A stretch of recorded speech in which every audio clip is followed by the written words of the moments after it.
বাংলাদেশ নারী ফুটবল দল গত কয়েক বছর ধরেই উঠছে সাফল্যের আকাশে। টানা 2 বার সাফ চ্যাম্পিয়ন হয়ে দেশকে গৌরব এনে দেওয়া এই দল এবার পাচ্ছে 21 পদক, যা বাংলাদেশের দ্বিতীয় সর্বোচ্চ বেসামরিক সম্মাননা। বাংলাদেশ পুরুষ ফুটবল দল শেষবার সাফ জিতেছিল 2003 সালে। এরপর থেকে সাফ জয় বাংলাদেশের কাছে সোনার হরিণের মতো হয়ে গেছে। তবে সে অভাবটা পূরণ করেছিল বাংলাদেশ নারী ফুটবল দল। টানা 2 বার সাফ জয়ের মুকুট পরেছে তারা। দেশের জন্য টানা 2 বার গৌরব বয়ে এনেছে তারা।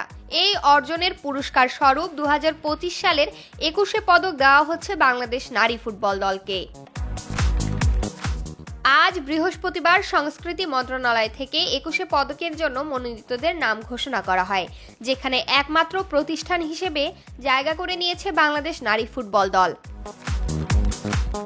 2022 সালে নেপালে অনুষ্ঠিত নারী সাফ চ্যাম্পিয়নশিপের ফাইনালে স্বাগতিক নেপালকে 3-1 ব্যবধানে হারিয়ে প্রথমবারের মতো চ্যাম্পিয়ন হয় মেয়েরা।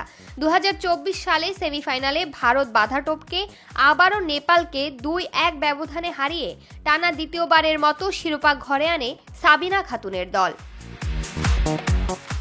21 পদক বাংলাদেশের দ্বিতীয় সর্বোচ্চ বেসামরিক পুরস্কার। 1976 সাল থেকে দেশের বিভিন্ন খাতে অসামান্য অবদান রাখা ব্যক্তি এবং প্রতিষ্ঠানকে প্রতি বছর এ পুরস্কার দেওয়া হয়।